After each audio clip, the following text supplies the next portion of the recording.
Esta es una producción de Grupo Fórmula. Encuentra más contenido como este en radioformula.mx.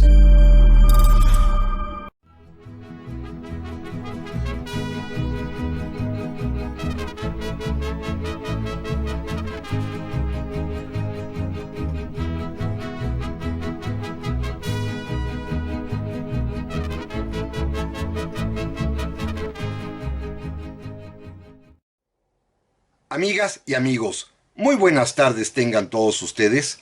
Los saluda con el afecto de siempre José Manuel Villalpando, aquí en una emisión más de su programa, La Historia que Quiero Vivir, que como todos los sábados por la tarde, los sábados que son de historia, ustedes lo saben, estamos transmitiendo a través de los micrófonos y frecuencias de Radio Fórmula, en el 103.3 del cuadrante de su radio en FM, en la 970 de AM, ambas emisoras aquí en la Ciudad de México, pero también es un programa que se escucha en muchísimas ciudades del interior de nuestra patria y también, por supuesto, en todo el territorio nacional y aún en el extranjero, gracias a la página de internet www.radioformula.com.mx, que es muy fácil de localizar y por supuesto de sintonizar.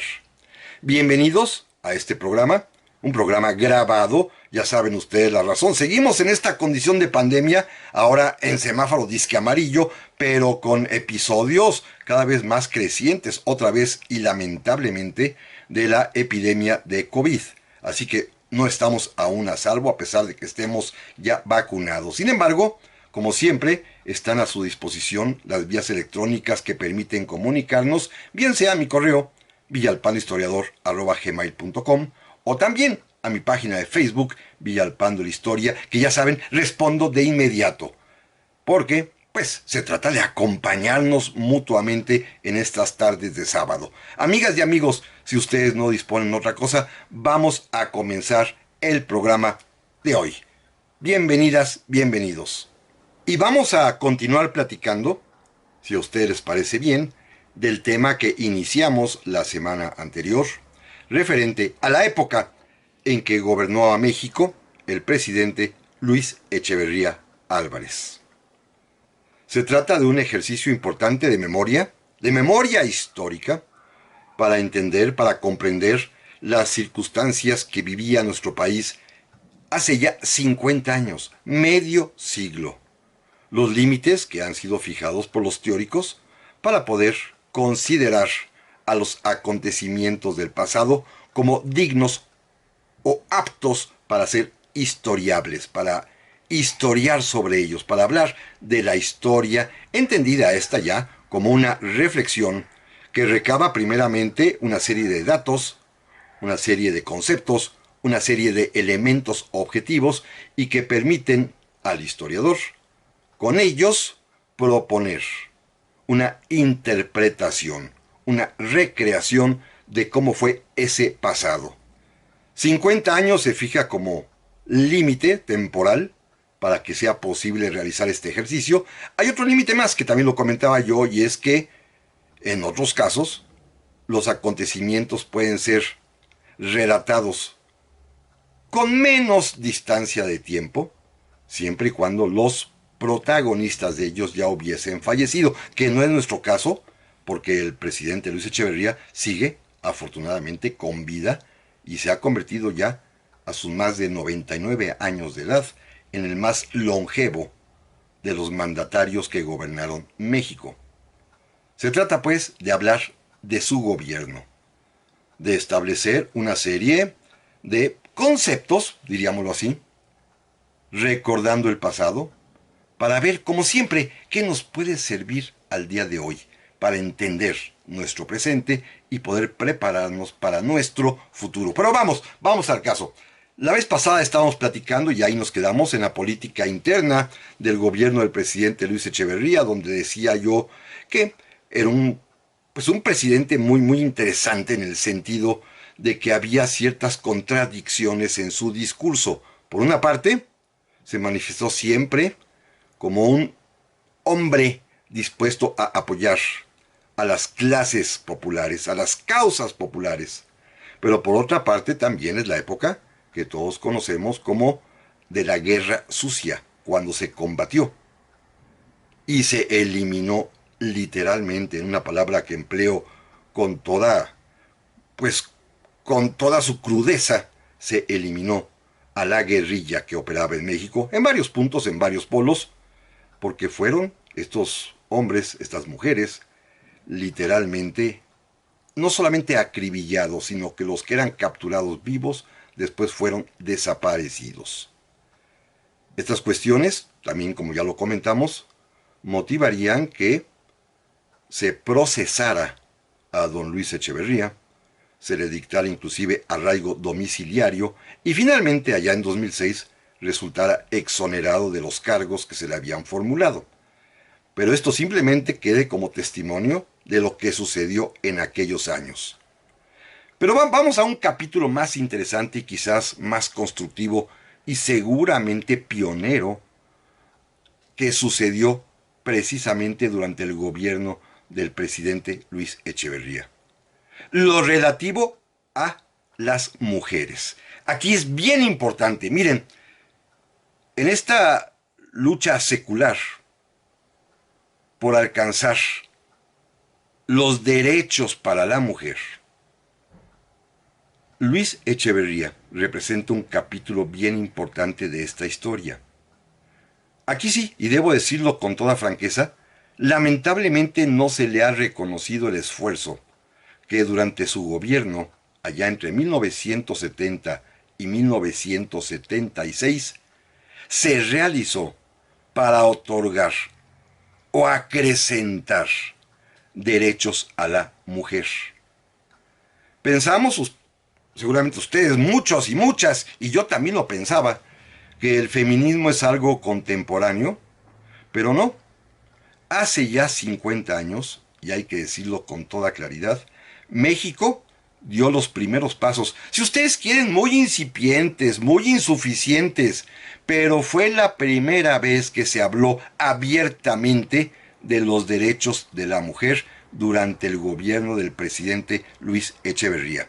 Quizá en buena medida se deba, y esto hay que reconocerlo, a la influencia de su señora esposa, doña María Esther Zuno de Echeverría, una mujer de veras intachable, que merece a mí en lo personal todos mis respetos, porque era una mujer de convicciones sólidas, entre las que se encontraban, por supuesto, la participación en actividades sociales, la ayuda que nunca negó a las personas humildes, el también colaborar inclusive cuando había desastres naturales, acudiendo ella en persona e incluso poniéndose a barrer.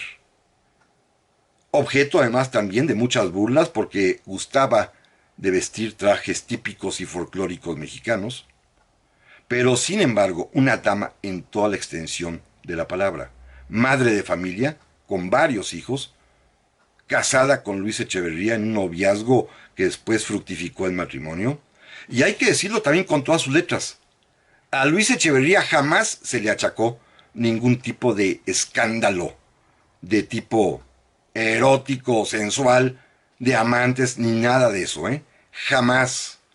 Al contrario, fue un matrimonio ejemplar, unido hasta el fallecimiento de ella, lamentablemente, pero que mantuvo siempre intacto el amor, el respeto y, yo no diría en una apariencia, una auténtica realidad pública de lo que era un matrimonio bien avenido e integrado. Doña María Esther, formada además también en una familia con profundas convicciones de izquierda, hay que decirlo así con toda claridad, seguramente influyó en Luis Echeverría, quien seguramente también estaba convencido en la importancia de otorgarle a la mujer derechos. Para empezar, miren, México convocó durante la época del gobierno del presidente Echeverría a la Conferencia Internacional sobre los Derechos de la Mujer y declaró a 1975 el Año Internacional de la Mujer. Así que se habló en México de los derechos de la mujer, pero no solamente quedó en discursos, ¿eh? El presidente Echeverría inició las primeras reformas importantes a la legislación civil, al Código Civil en México, para concederle, para reconocerle finalmente derechos básicos a las mujeres, especialmente a las mujeres casadas.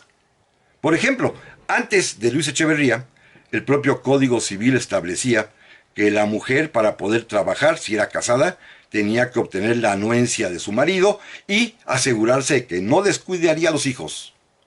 Esto se acabó con el presidente Echeverría. La mujer es libre, aun siendo casada, de trabajar o no, como lo desee ella. Segundo, hasta antes de las reformas de Luis Echeverría, las mujeres casadas no podían disponer de su patrimonio. ¿Por qué? Pues porque había una tradición de que estaban sometidas, inclusive en materia económica, al marido, aunque fueran propietarias de bienes, y a partir de las reformas del presidente Luis Echeverría, las mujeres, aun las casadas, tienen libre disponibilidad de su patrimonio. Así que, sí hubo avances importantes, inclusive en materia política comenzaron a llegar cada vez más funcionarias públicas, más legisladoras, y esto pues se debe simple y sencillamente a que el presidente Echeverría, en una época, hace 50 años, todavía de machismo imperante, es el primero que abre paso, que abre cauce a la participación de la mujer y sobre todo, no quedó en discursos, repito, hizo reformas a la legislación civil para que las mujeres pudiesen tener más y mejores derechos. Esto sí es un paso importante, pero de esto, amigas y amigos, si a ustedes les parece bien, vamos a continuar platicando en un momentito más. Ya estamos aquí, amigas y amigos, para el segundo bloque del programa de esta ocasión, en el que estamos platicando, recordando el gobierno del presidente Luis Echeverría Álvarez, allá hace 50 años, hace medio siglo ya. Por lo tanto, pues es un momento oportuno, propicio, para poder platicar de él, sobre todo, y déjenme comentarlo con toda prudencia, si a ustedes les parece bien así, sobre todo porque hay quienes están contrastando nuestras políticas actuales gubernativas con lo que sucedió hace 50 años. Y no, yo creo que no. Miren, cada tiempo tiene su momento, la historia no se repite, y cuando llega a repetirse, y voy a utilizar una frase de Carlos Marx, cuando la historia llega a repetirse, la segunda vez que esto pasa es una farsa. Así que no estamos en ese caso, sobre todo porque estamos viendo que el presidente Echeverría tuvo una serie de actividades, una serie de ideas, una serie de actitudes que pues son propias de él y de su tiempo. No estamos en las condiciones de hace 50 años. Déjenme continuar y vamos a ver un capítulo también que va a marcar una diferencia absoluta en lo que es el presidente Echeverría con cualquier comparación que se le quiera hacer. Miren, si algún presidente en México tuvo una intensísima agenda internacional, fue precisamente Luis Echeverría. Así como decíamos la vez pasada que hablaba y hablaba y hablaba, también hay que decir que viajaba, viajaba y viajaba. Un presidente que viajó, no solo por todo el territorio nacional, viajó por todo el mundo para llevar lo que él creía era la voz de México. En muchos de sus viajes, en muchos de sus compromisos internacionales, en muchos de esas maneras de participar en los foros ante diversas naciones, tuvo razón y éxito, En otros fracasó. Vamos a hacer un recorrido rápido, un recuento de cuál fue la actividad internacional del presidente Luis Echeverría.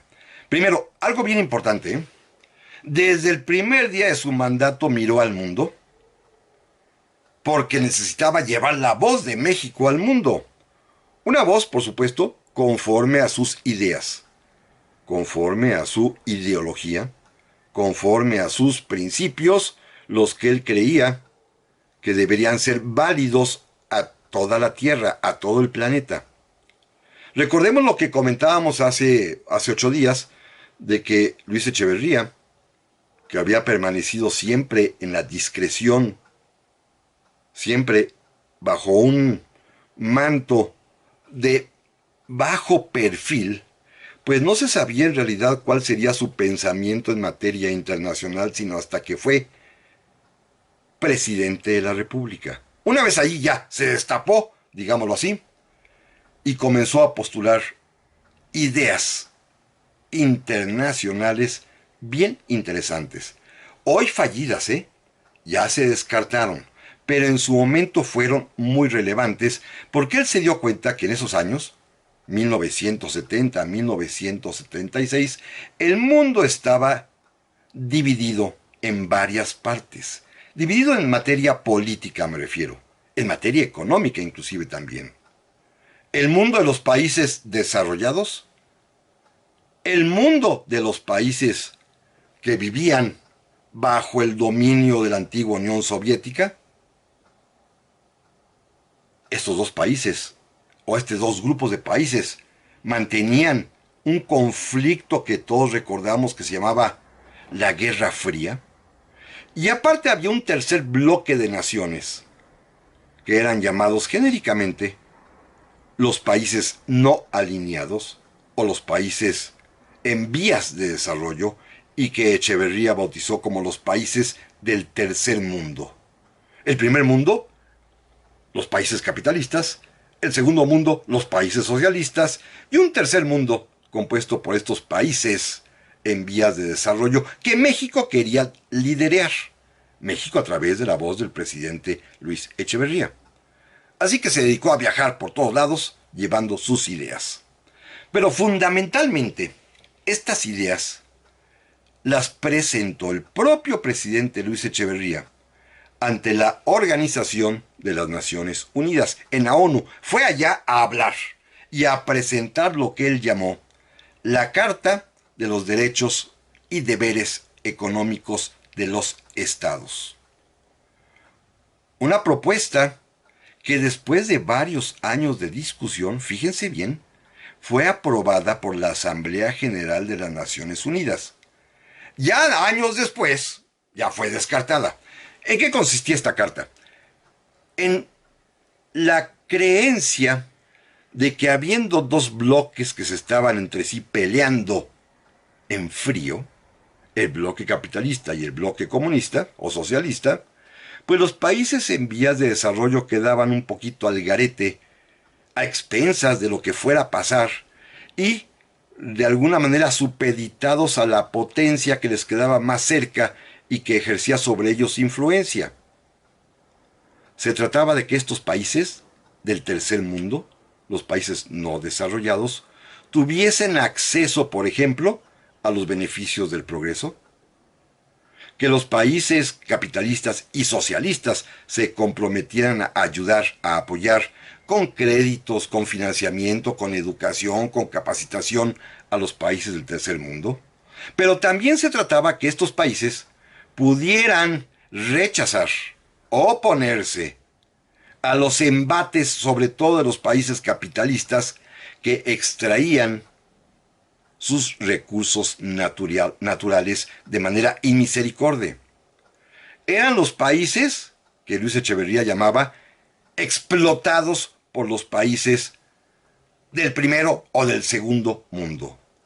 Países que veían mermados sus recursos naturales porque las compañías transnacionales, que esto va a ser un matiz de su propio gobierno, estar criticando constantemente a las transnacionales, explotaban, extraían la riqueza de los países subdesarrollados o en vías de desarrollo y los dejaban en la miseria. Se trataba, pues, no de que no hubiese explotación, no de que no se trabajase en esos países, sino de que compartieran la riqueza que se extraía con los propios habitantes de cada lugar.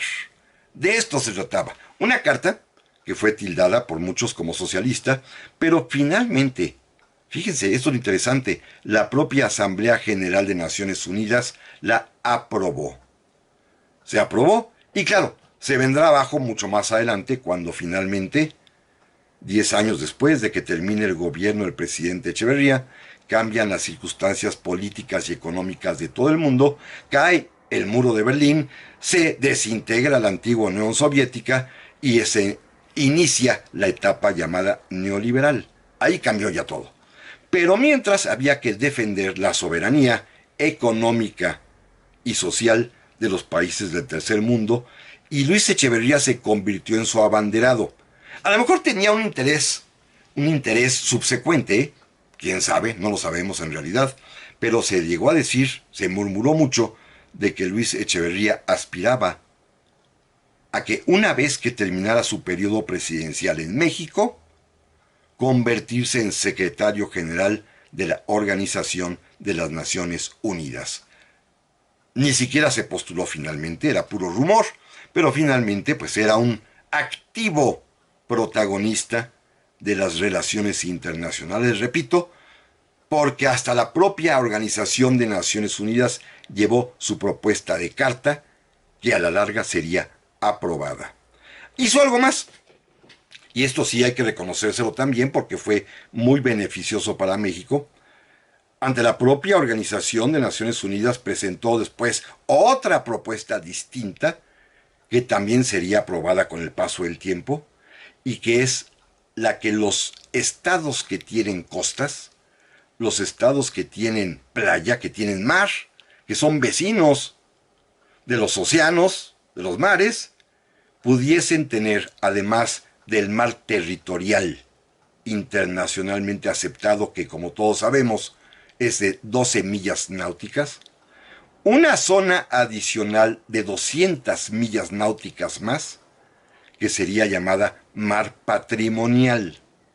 Es una propuesta de Luis Echeverría, la de que los países ribereños de los océanos cuenten con mar patrimonial.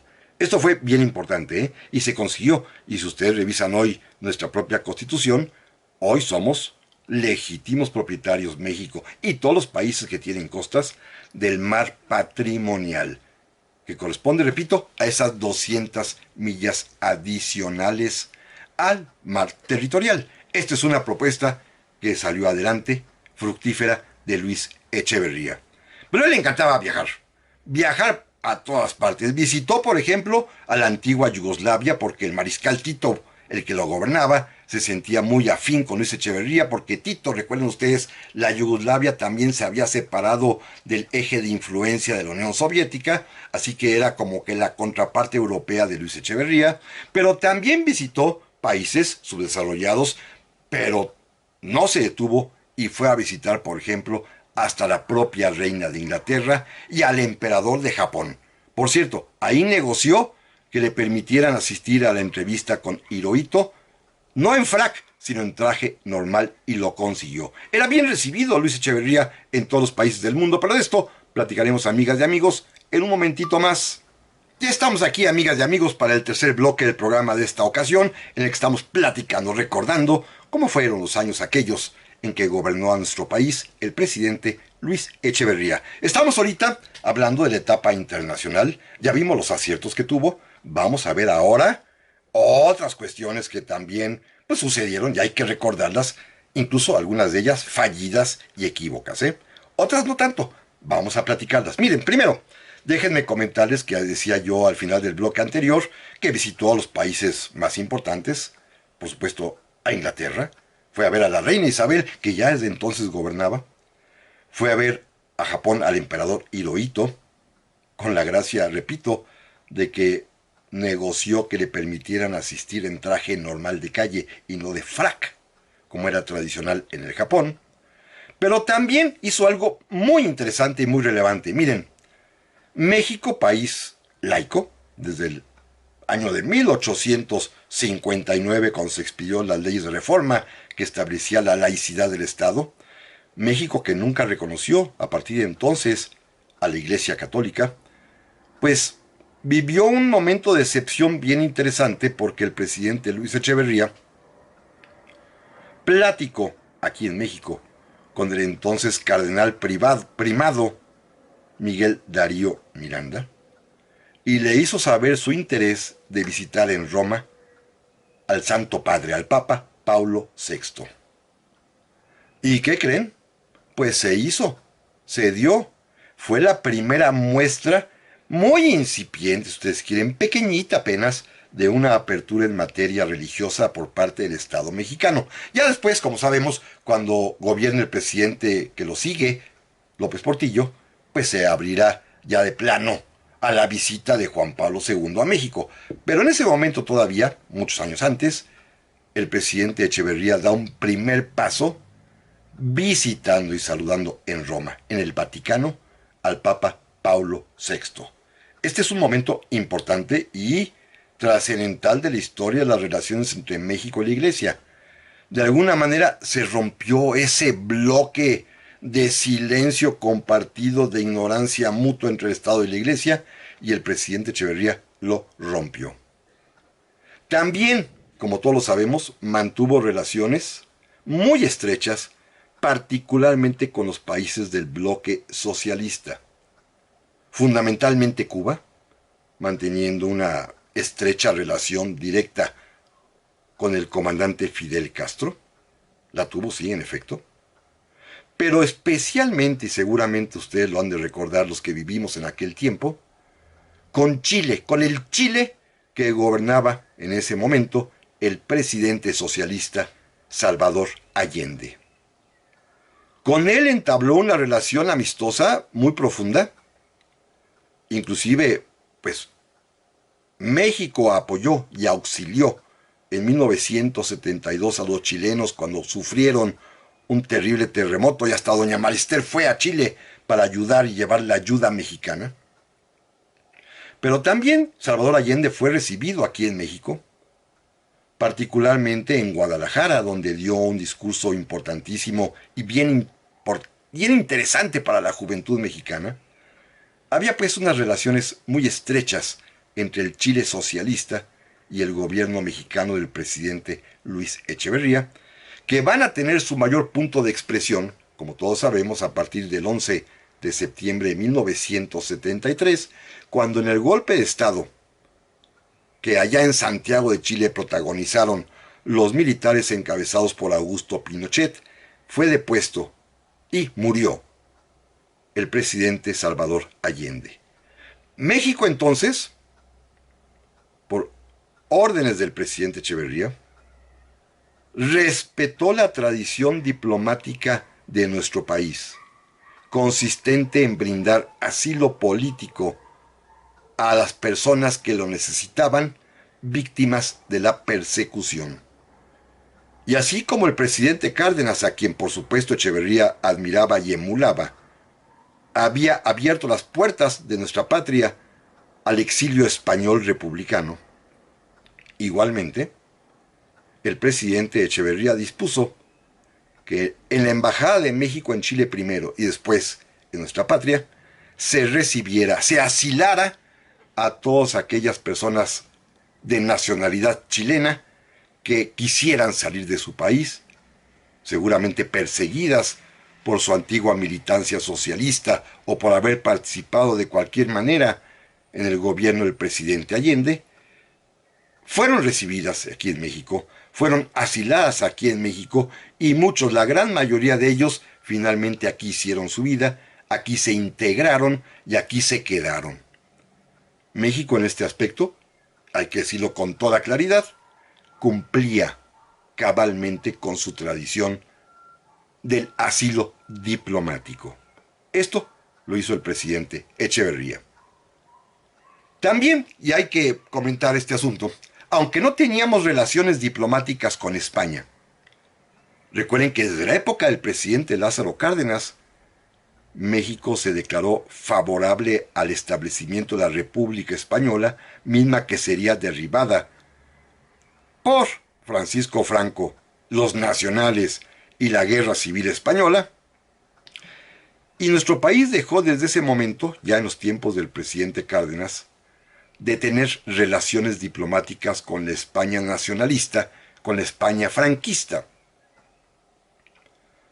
Para 1973-74, en los últimos años de vida de Francisco Franco, si ustedes recuerdan, el régimen franquista, hacia el final de la existencia de su caudillo, decidió combatir a sangre y fuego a los movimientos nacionalistas y separatistas, especialmente vascos, a la ETA.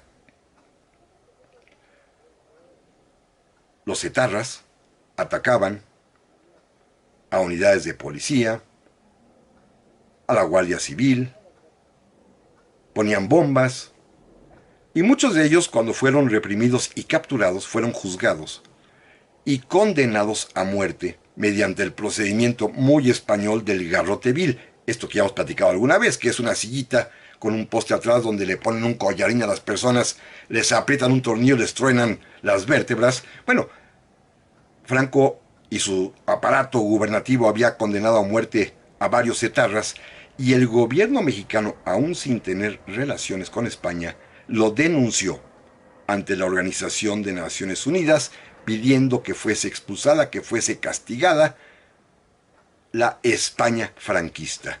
No pasó nada, pero al poco tiempo muere Franco, y ya una vez muerto Franco, cuando España asume el carácter de una monarquía, el presidente Echeverría, consciente de ello, y sobre todo temeroso de romper relaciones con la antigua República Española, que en una especie de gran ficción habíamos en México asilado y era con quien formalmente manteníamos relaciones, no quiso todavía reconocer a la monarquía española, y esto, como él mismo lo comentó, se lo dejó al siguiente presidente, López Portillo, quien restablecerá relaciones ya con España. Pero bueno, aquí en este aspecto sí intervino directamente el presidente Echeverría en la denuncia del franquismo.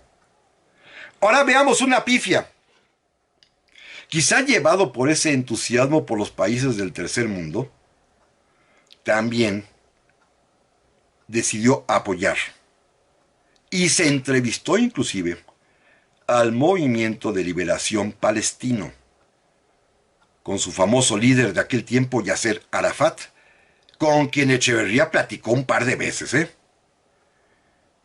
Esto era pues parte de la política de apertura hacia las naciones en vías de desarrollo, las naciones que sufrían de colonialismo, y bueno, pues los problemas que existen y que han existido en los últimos 80 años en realidad allá en Israel, la antigua Palestina, pues tienen orígenes muy diversos, y las naciones han procurado mantenerse más o menos equilibradas entre las dos posiciones.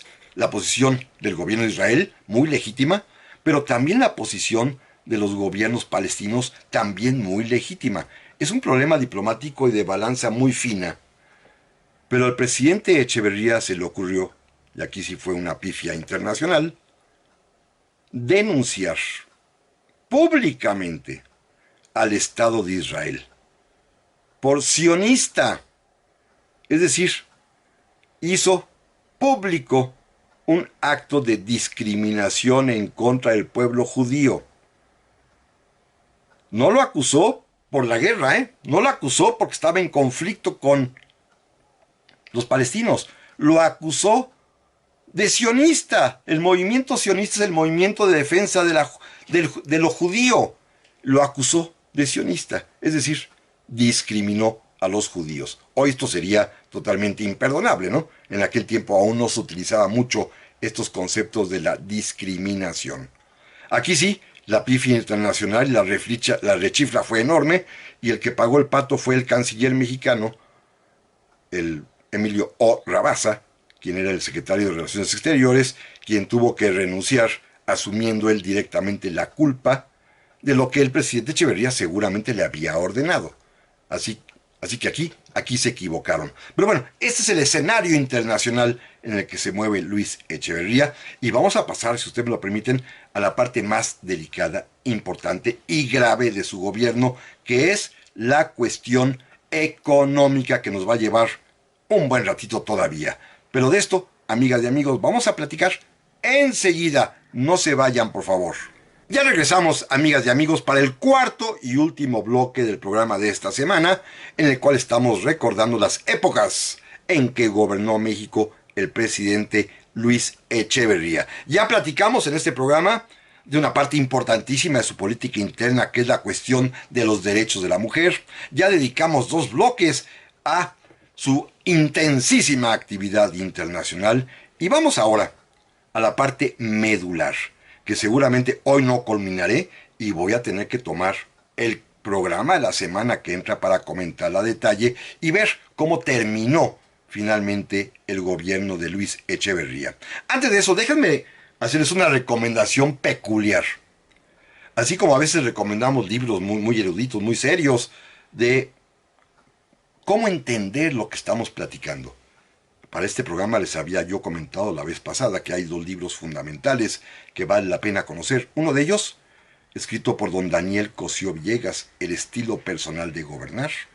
El otro, de Jorge Castañeda, que se llama La herencia, libros básicos para poder comprender lo que es esta época. Déjenme recomendarles ahora unas novelas que se refieren precisamente a estos tiempos, con personajes cuyo nombre es ficticio, particularmente uno de ellos que me importa mucho, el doctor Víctor Ávila Puig, o Puig. Víctor Ávila, BAP, B-A-P, dice la novela, escrita por el gran escritor mexicano Luis Espota. Luis Espota hizo una serie de novelas que se llamaron La costumbre del poder, en el que narra al sistema político mexicano como era en ese momento. Claro, repito, todo es con nombres ficticios. Recuerden que en aquel tiempo no se podía decir abiertamente nada. Eran aquellos tiempos en los cuales había una especie de código de conducta de periodistas, reporteros, conductores, escritores, en los cuales no se podía criticar ni hablar mal ni del presidente de la República, ni del ejército mexicano, ni de la Virgen de Guadalupe. Las 3 máximas limitantes de la libertad de expresión. Y nadie se arriesgaba, ¿eh? Y los que se arriesgaron, como en el Excelsior, que ya platicábamos, pues de plano fueron depuestos, los corrieron de ahí y tuvieron que fundar la revista Proceso. Pero déjenme regresar. Luis Espota escribe 3 novelas en las cuales el personaje fundamental es Víctor Ávila Puig, o Puig. Él es Luis Echeverría, ¿eh?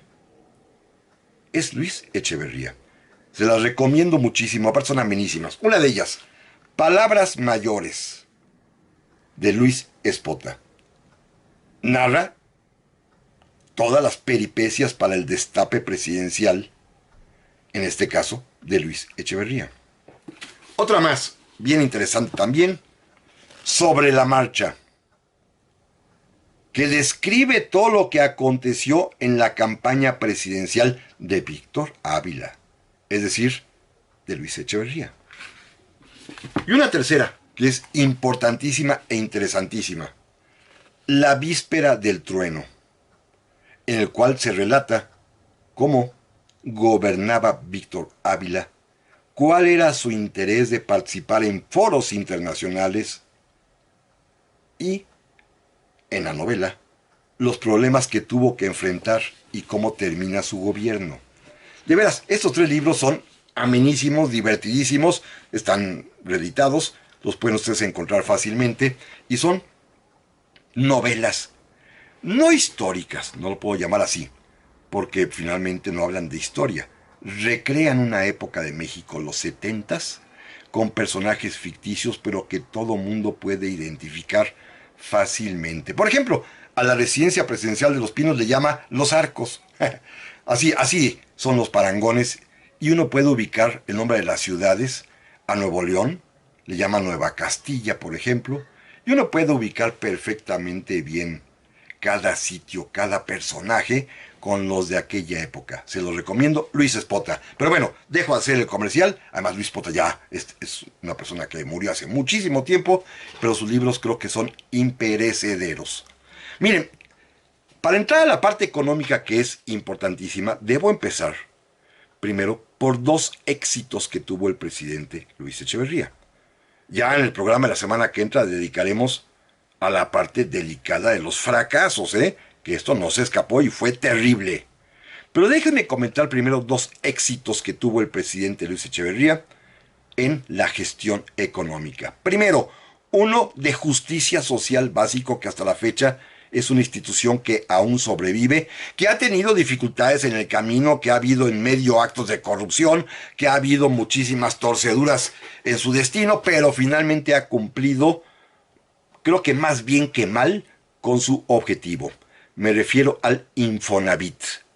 Este fondo para la vivienda de los trabajadores que existe hasta nuestros días y que tiene por finalidad otorgar créditos a los trabajadores mexicanos para que puedan adquirir vivienda propia. Esta es una preocupación social del presidente Luis Echeverría, ¿eh? Es idea de él. Tuvo, eso sí, para su auxilio, para poder echarla a andar, la ayuda de un mexicano de excepción, brillantísimo, quizás uno de los mejores economistas que ha dado nuestro país, que fue Jesús Silva Herzog. Al entonces joven Jesús Silva Herzog le encomendó la creación de este Infonavit, que repito, su finalidad fue otorgar créditos para la vivienda, para que adquirieran casa o departamento propio los trabajadores mexicanos, no importando el nivel de sueldo que tuviesen. Es un derecho además que el propio Echeverría elevó a grado constitucional, el de la vivienda digna, el de la vivienda propia. Para esto, repito, va a constituir, va a crear el Infonavit, un éxito de veras, ¿eh?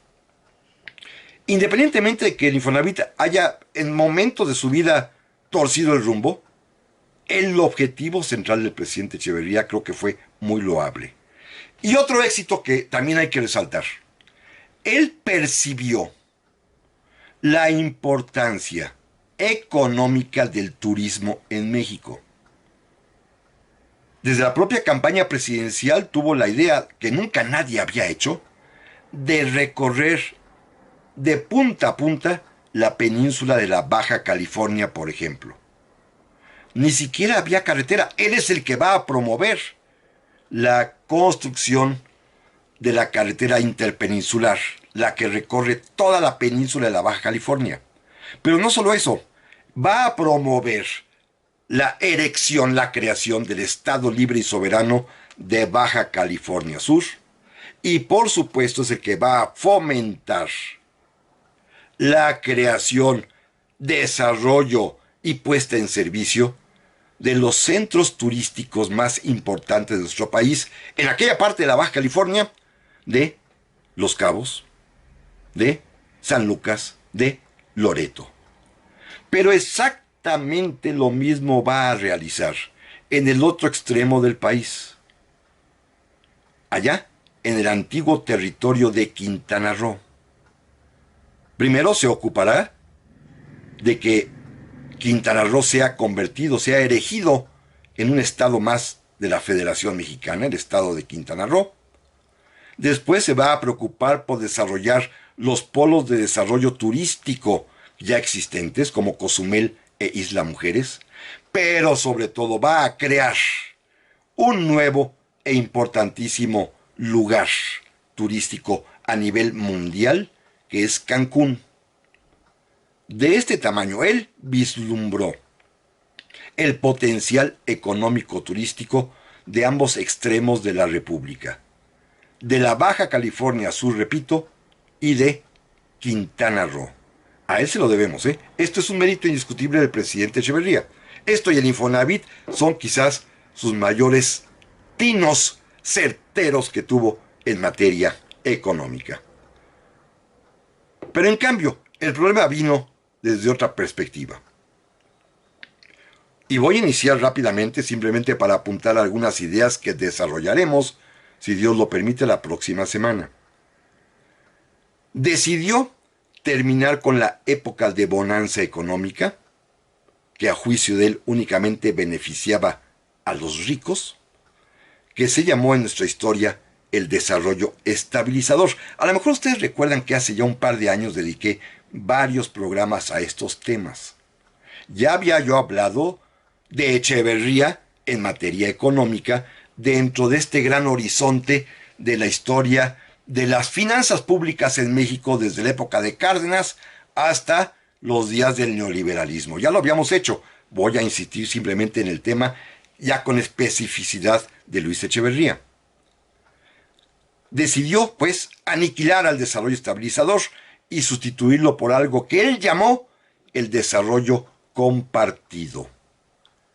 Que hubiese un reparto más equitativo en la riqueza, decía él, que hubiese beneficio directo para las clases populares y, por supuesto, provocando enconos porque a los empresarios con los cuales se va a pelear los va a llamar en un informe de gobierno así despectivamente esos riquillos, y comienza casi desde el principio a darse de golpes ideológicos verbales con el empresariado mexicano y con las empresas transnacionales, por supuesto. Esto va a conducir a un clima económico muy difícil, muy complejo, muy dañino y costoso para México, pero que vamos a comentarlo y a recordarlo, si Dios lo permite, insisto, la próxima semana.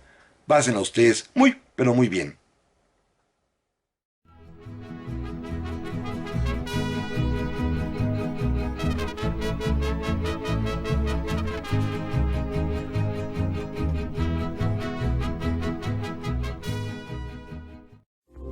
Esta fue una producción de Grupo Fórmula. Encuentra más contenido como este en radioformula.mx.